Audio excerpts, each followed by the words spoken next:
Olá pessoal, bem, o tema da nossa aula de hoje é treinamento resistido com restrição de fluxo sanguíneo e doença arterial coronariana. Será que pessoas com doença arterial coronariana, coronariopatas, podem realizar o treinamento com restrição de fluxo sanguíneo? Um tipo de treinamento que foi e ainda hoje é muito usado principalmente para o ganho de massa muscular? Será que coronariopatas têm alguma alteração negativa proporcionada por esse tipo de intervenção, que é o treinamento resistido com restrição de fluxo sanguíneo? Então vamos lá, vamos ver. Bem, o exercício físico, ele é um tipo de intervenção muito usada no processo de reabilitação cardíaca. E isso acontece por uma série de motivos, Porque o exercício físico ele melhora a capacidade funcional de indivíduos que tiverem infarto do coração, infarto do miocárdio, ele aumenta o volume de ejeção cardíaco, reduz a frequência cardíaca e a pressão arterial, ou seja, reduz o estresse cardiovascular no repouso, aumenta a dilatação mediada pelo fluxo e uma série de outras alterações a nível cardiovascular, Só que quando a gente fala em exercício físico e reabilitação cardíaca, o tipo de exercício mais indicado para a reabilitação cardíaca é o aeróbio, o exercício aeróbio. Isso acontece basicamente por causa de dois motivos. O primeiro é que quando a gente compara o exercício aeróbio com o exercício resistido, a quantidade de pesquisas com exercício aeróbio é muito maior, mas é muitíssimo maior mesmo. E o segundo motivo é que o exercício aeróbio realmente ele tem uma eficiência maior em promover adaptações positivas a nível cardiovascular, quando a gente compara com o exercício resistido ou exercício de flexibilidade, Então ele tem uma eficiência maior nessa questão, ele é mais eficiente. Mas aí, de uns tempos para cá, o treinamento resistido começou a ser recomendado, recentemente, E essa recomendação ela passou a ser feita com cautela. E quando eu falo treinamento resistido aqui, eu estou me referindo não só à musculação realizada com pesos livres e máquinas, mas também ao treinamento realizado com peso do próprio corpo, o treinamento realizado com elásticos, TRX e por aí vai. Então, historicamente, o exercício aeróbio é mais indicado para a reabilitação cardíaca, porque nós temos mais pesquisas e ele é mais eficiente. E aí entra de uns tempos para cá, principalmente da década de 90 para cá, o treinamento resistido. Só que a recomendação em relação à reabilitação cardíaca, o uso do treinamento resistido na reabilitação cardíaca é feita com muita cautela. Por quê? Porque esse tipo de treinamento causa maiores elevações na pressão arterial, por causa de perigos na isquemia miocárdica e disritmia ventricular, o que seria perigoso para indivíduos que têm coronariopatia. Então as recomendações, por exemplo, da Associação Americana do Coração, que é a American Heart Association, são que o treinamento resistido realizado por coronariopatas seja feito com cargas baixas, 30% de um RM aí para membros superiores, o que é uma carga baixa, 50% a 60% de um RM para membros inferiores, o que é uma carga de baixa para moderada, para promover aumentos na força muscular e resistência sem elevações excessivas na pressão arterial. Porque uma carga está muito baixa, o que é que o pessoal pensa? Já que a carga está muito baixa, então as elevações na pressão arterial não vão ser tão excessivas quando comparado com treinamento com carga alta. Será? Será que é isso mesmo?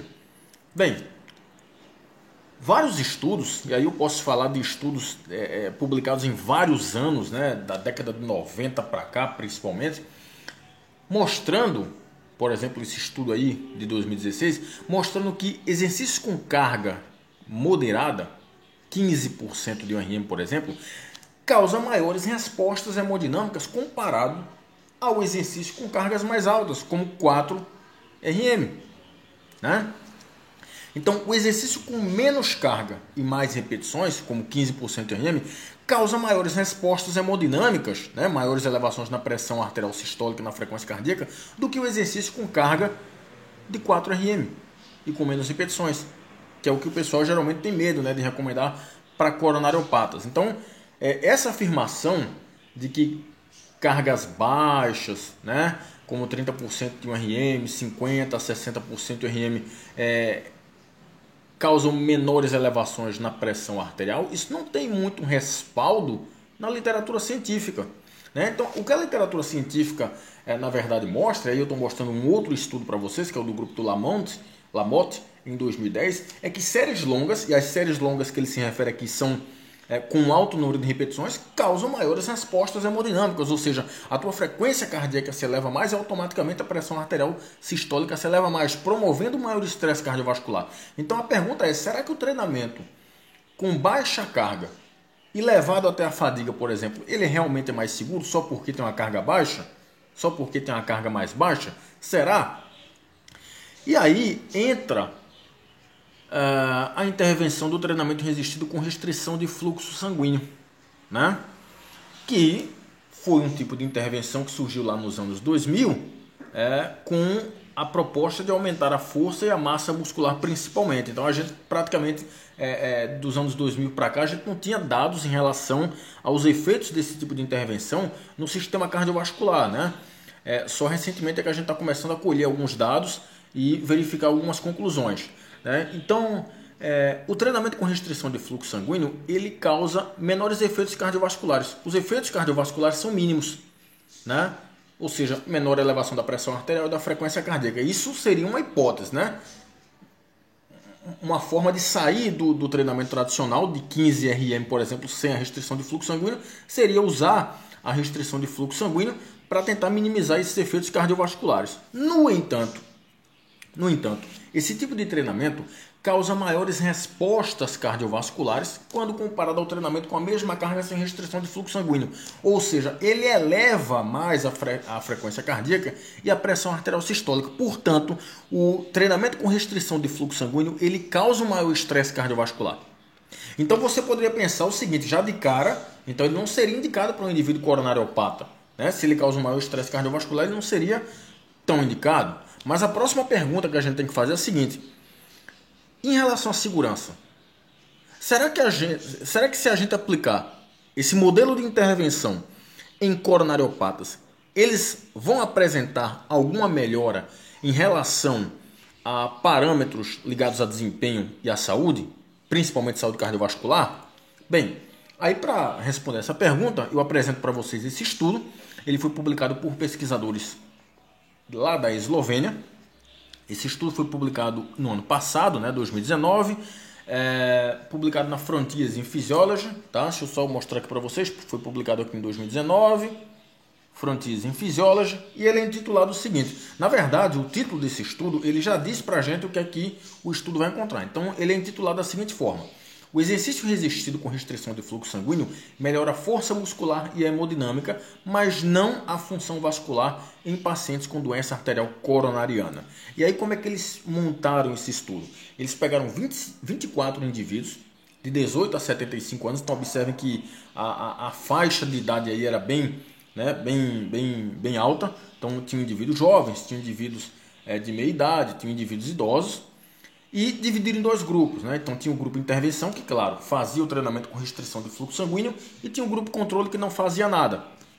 Eles foram submetidos a 8 semanas de intervenção, portanto 2 meses, na cadeira extensora realizada de forma unilateral, ou seja, com uma perna só, 2 vezes por semana. 2 sessões semanais só, tá? O que é que eles observaram? Deixa eu falar do protocolo de treinamento aqui. Como é que eles treinaram? Eles fizeram 3 séries de 8, 10 e 12 repetições. Então eles faziam 8 repetições na primeira série, 10 repetições na segunda série e 12 repetições na terceira série, dando 45 segundos de intervalo com uma carga de 30% de RM. Depois de algumas semanas, se não me engano 3 semanas, ou na quarta semana, eles aumentaram essa carga para 40% de RM, fazendo controle da velocidade de execução. Quando a gente olha esse protocolo de treinamento, a gente observa que era um protocolo relativamente leve, porque eles usavam uma carga baixa e faziam poucas repetições. Geralmente são usadas 20, 25 repetições. Mas, vamos lá, vamos ver o que é que aconteceu em relação às respostas desse treinamento, tanto na força quanto na hipertrofia e em alguns parâmetros de saúde. Em relação à força muscular, o que é que nós podemos observar aqui? Desse lado nós temos o grupo controle e aqui está o grupo da restrição de fluxo sanguíneo. Então vamos nos ater só a esse lado aqui. O que é que nós observamos? Houve ganho de força muscular no exercício da cadeira extensora. Eles aumentaram aí de 45,75 para 54,71. Então houve ganhos na força muscular. Então, primeira conclusão do estudo: os indivíduos coronariopatas ganharam força muscular com o treinamento com restrição de fluxo sanguíneo, certo? Em relação aos parâmetros hemodinâmicos, o que é que nós observamos? Aqui nós observamos a pressão arterial sistólica, que no grupo da restrição de fluxo sanguíneo saiu de 129 para 122, ou seja, redução da pressão arterial, que já estava controlada, né? Ficou melhor ainda, ficou mais controlada ainda. A diastólica saiu de 81, né? Quase 82, para 79. Né? Já estava controlada, ficou mais controlada ainda. Então, segunda conclusão: os indivíduos coronariopatas que realizaram treinamento com restrição de fluxo sanguíneo tiveram melhoras em parâmetros hemodinâmicos, reduzindo aí a pressão arterial, tanto sistólica quanto diastólica, que inclusive já estava controlada. Em relação à hipertrofia e em alguns parâmetros de saúde, o que é que nós observamos? Aqui nós temos o diâmetro do vasto lateral na parte superior da coxa, né? Então, o que é que nós observamos? Eles saíram aqui, o grupo da restrição de fluxo sanguíneo saiu de 1,58 para 1,67. Na parte média da coxa, eles saíram de 1,60 para 1,68. Ou seja, terceira conclusão: eles também tiveram ganhos na massa muscular da coxa. Em relação aos parâmetros de saúde, o que é que nós observamos? Os níveis de insulina, ou seja, a insulinemia, saíram de 1.247 para 864, ou seja, esses indivíduos melhoraram a insulinemia. Aqui nós temos o índice de Roma, que é um cálculo para se medir o nível de sensibilidade à insulina, né? Então eles saíram de 4,01 para 2,86, ou seja, eles realmente melhoraram a sensibilidade à insulina e por causa disso a insulinemia de jejum reduziu.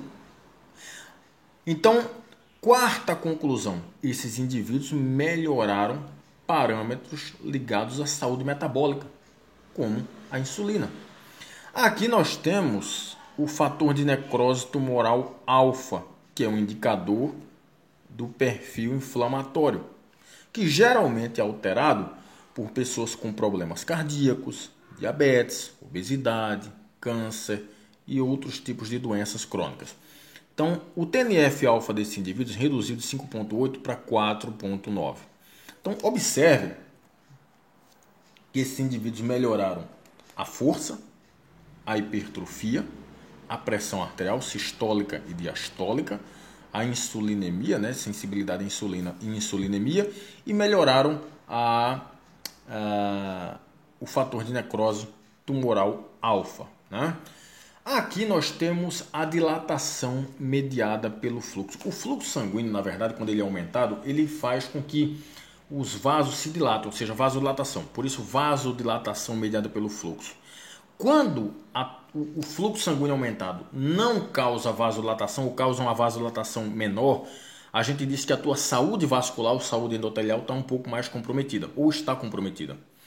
Quando a dilatação mediada pelo fluxo é mais aumentada ou ela melhora com algum tipo de intervenção, nós dizemos que sua saúde vascular ou a saúde endotelial melhorou. E o que é que nós observamos aqui no grupo da restrição de fluxo sanguíneo? Que a dilatação mediada pelo fluxo melhorou de 6,48, estava em 6,48 e melhorou aqui, aumentou para 8,04, ou seja, houve melhoras também na função endotelial desses indivíduos que tinham coronariopatia. Então, observem e vejam a quantidade de efeitos positivos que o treinamento com restrição de fluxo sanguíneo e baixa carga proporcionou em coronariopatas. Então, vamos lá. É muito cedo para afirmar com segurança que o treinamento com restrição de fluxo sanguíneo pode ser aplicado em coronariopatas? Sim. Por quê? Porque ainda existem pouquíssimas pesquisas nessa área. Então, nós ainda não chegamos ao estado da arte em relação a isso, ou seja, a gente não chegou a um consenso porque o número de pesquisas ainda é muito pequeno. Então, nós precisamos verificar vários pontos, várias coisas devem ser testadas, né, como pressão aplicada na restrição de fluxo sanguíneo, a carga, número de repetições, comorbidades e por aí vai, para a gente começar a afirmar com segurança. No entanto, nós temos indícios de que o treinamento com restrição de fluxo sanguíneo pode ser aplicado em pessoas com coronariopatia e com evidências de que há melhoras em parâmetros de desempenho, como a força muscular, e em parâmetros de saúde, como a hipertrofia, que eu considero um parâmetro de saúde, né? Ele não é só um parâmetro de desempenho, mas também um parâmetro de saúde, melhoras na insulinemia, na dilatação mediada pelo fluxo, na pressão arterial sistólica e diastólica e no TNF-alfa, ok? Então, espero ter ajudado, pessoal. Um abraço e até mais.